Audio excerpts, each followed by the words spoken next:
EA Sports.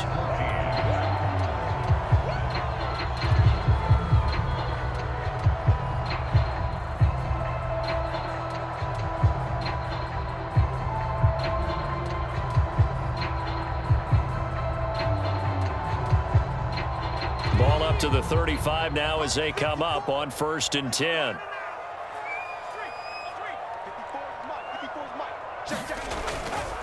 They'll try the left side. Logan. It's a 6-yard gain on the ground, and that'll make it 2nd and 4. First play of the drive, let's give credit all around. Excellent blocking, but the guy carrying the ball, he was the finisher. A really nice run.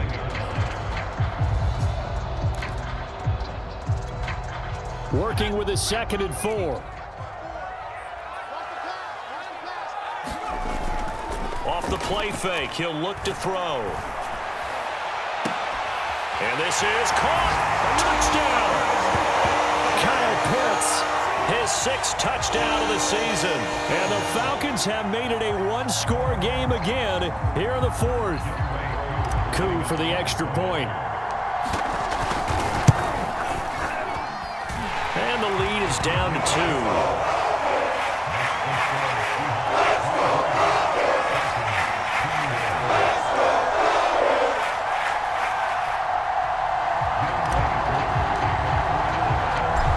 Touchdown. Here's Koo to kick off. And a fair catch signaled for and taken successfully.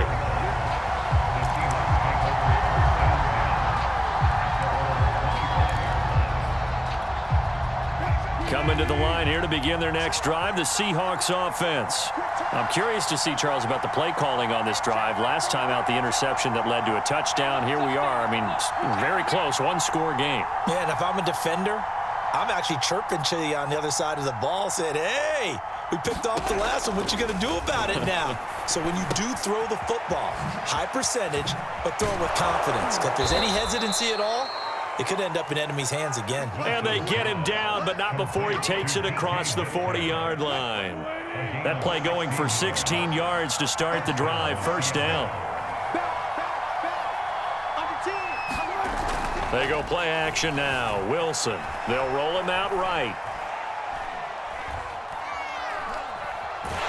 And he's taken down. Trying to do a little too much. Getting outside of the pocket. And it results in a sack. And, of course, that's not an easy man to sack. You know how elusive he can be, try to get outside of the pocket. That was a great play on the defensive side. And I wonder what was going through his mind, because he didn't seem as committed to using his legs to pick up yardage. He wanted to keep that play alive, so either take off and go or throw it away. But he held on to the football and ended up getting sacked. And this throw incomplete. And the defender all over him that time, but it's going to lead to 3rd down. The Seahawks on 3rd down, just 1 for 5 to this point. This is 3rd and 11. Now Wilson. And that is incomplete. Oh, he had a defender right there with him to force that to the ground. And 4th down now coming up. Now here's Michael Dixon. And surprisingly, this is the first punt of the game for either team. Only 2 punts for him last week in the loss as he gets this one away. Fair catch called for and made, but they may back him up 10 here and have him do it again. So holding there on the return, and that'll back him up to start the next drive. Yeah, that's a pretty easy call right there, partner. I think when the officials look in their manual and see the expression, jersey getting pulled, that's a flag coming out every time. They run with Logan. And he's going to get a solid gain of 9 before being brought down. 2nd and right at a yard. They'll come up now on 2nd and a yard.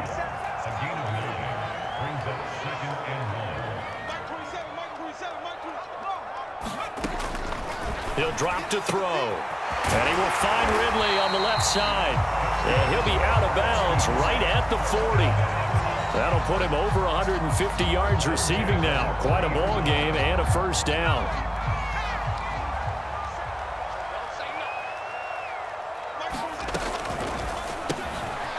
And he gets this one to Ridley complete. They'll contain him to just 4. 2nd down.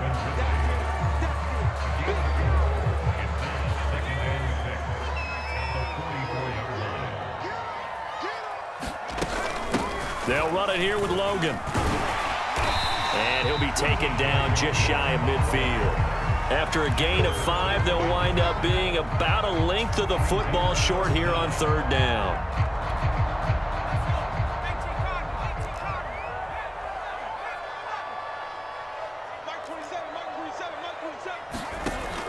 They'll set up a throw. He's going to float this over the middle deep. And that is caught at the 10-yard line.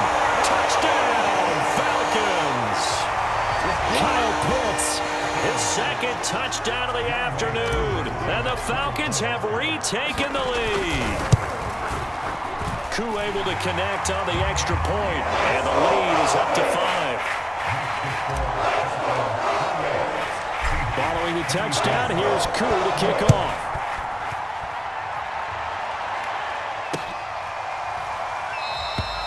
And this will not be returned. It's a touchback, and they'll begin at the 25.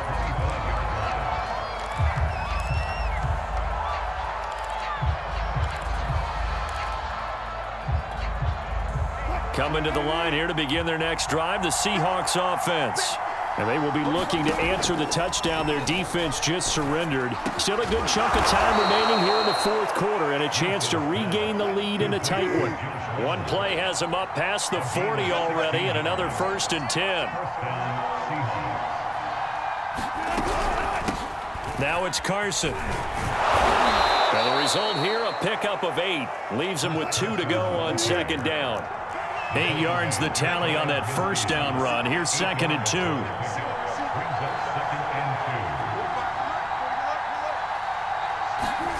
Wilson after the play fake to Carson. Steps away.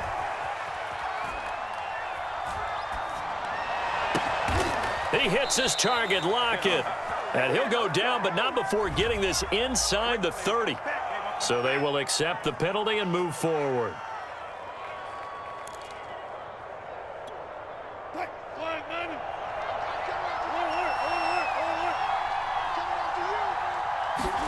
On 1st down, Wilson. And this will go to Carson out wide. 3 yards the gain there, 2nd down. Oh, it's time to give a little credit there to the defense. They played that very well because it was a drag route, and he ran a little shallower than normal as he worked straight across the field. He was hoping he'd get lost behind the defensive line, but once he made the catch, nowhere to turn upfield and gain any yardage. So it's Seahawk football as we march toward a conclusion. They come up on a 2nd down now in a game that looks like it's going to go down to the wire. He's going to let this go. Back of the end zone. And that will be incomplete. Tried to dial up the long way out there, but it'll be 3rd down. These are the spots, this stage of the game, where it pays to have speed on the perimeter, doesn't it? It certainly does, and in the 2nd quarter, he may very well run by him, but in this situation, I know as a defender, I'm loosening up a couple of extra steps that allowed him to run with him stride for stride. And now on 3rd down, they'll need to get it to the 36 to pick up the 1st. Here's Wilson. He'll buy some time right. Open man is Metcalf. He's got it. And he is going to have a Seahawks 1st down as they're able to get the 3rd down conversion.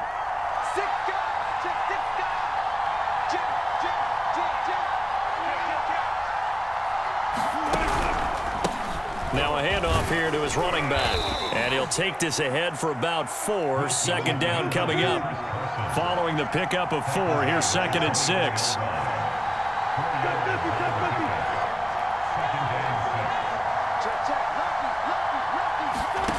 Throwing now is Wilson. Sliding out of the pocket. And able to get this down inside the 15, either the 13 or 14 before he's out of bounds. Nowhere to go downfield, but he's able to get out of bounds and stop the clock here with a 1st down.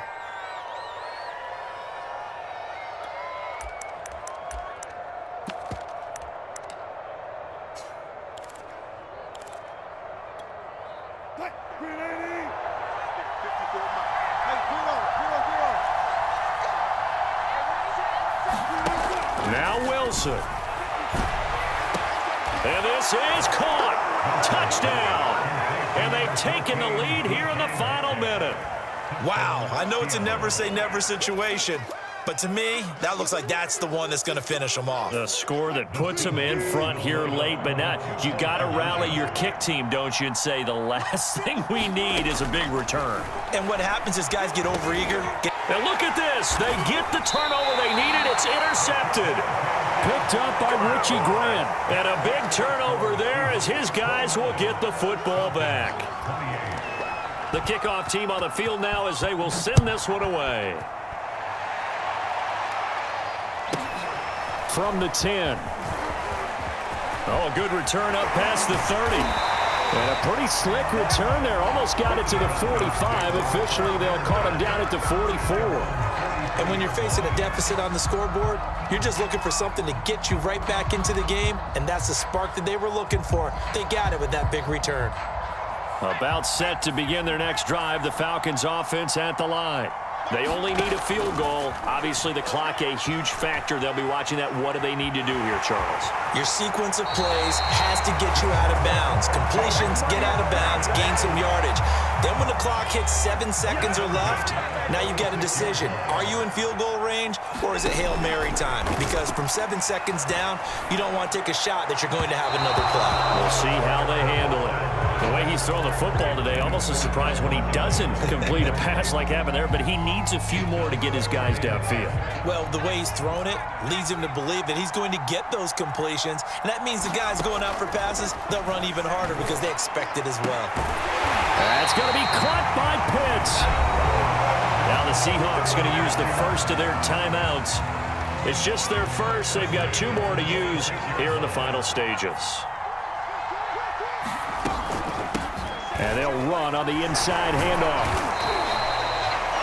Now the Seahawks call the second of their 3 timeouts. That'll leave them with just 1 remaining in this 4th quarter of play. After the pickup of 5, here's 2nd and 5.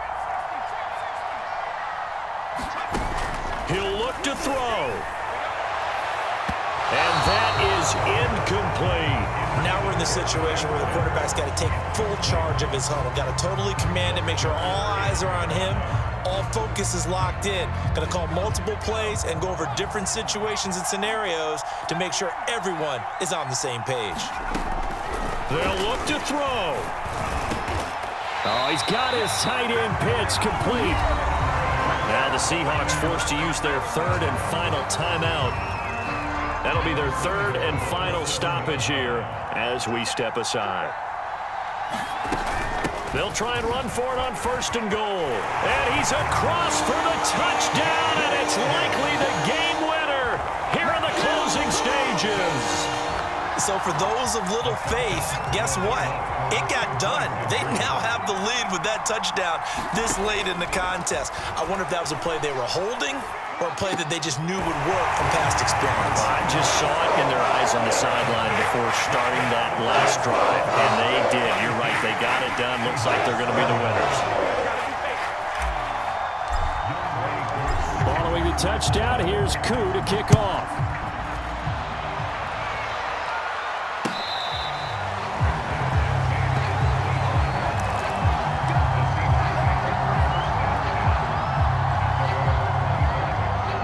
Coming to the line here to begin their next drive, the Seahawks offense. Critical condition here, obviously. Got to hope to get something quick right and then maybe take that shot deep. And once they do take the big shot, you've got to worry on defense. Of course, no one getting behind the defense and make it an easy throw. But nowadays, it's not just the ball being tipped in the air and people in the end zone in a cluster. It's that guy that's short of the end zone who comes up and ends up making the play because he goes unguarded. So there's a lot to think about if you're playing defense in this situation. We'll see if they can cover all their bases. Well, Charles, this one's going to be hard to digest. You take the lead into the 4th quarter, lose that lead. Maybe they felt like they let this one slip away a little bit. They will definitely feel like that because when you have a lead in the 4th quarter, all you talk about doing is finishing and closing a game out. But when you flip it over, how about that? Making the comeback and then finishing the game, sealing it on defense, they will feel jubilant in their locker room. So for Atlanta, they're on a nice early roll as they move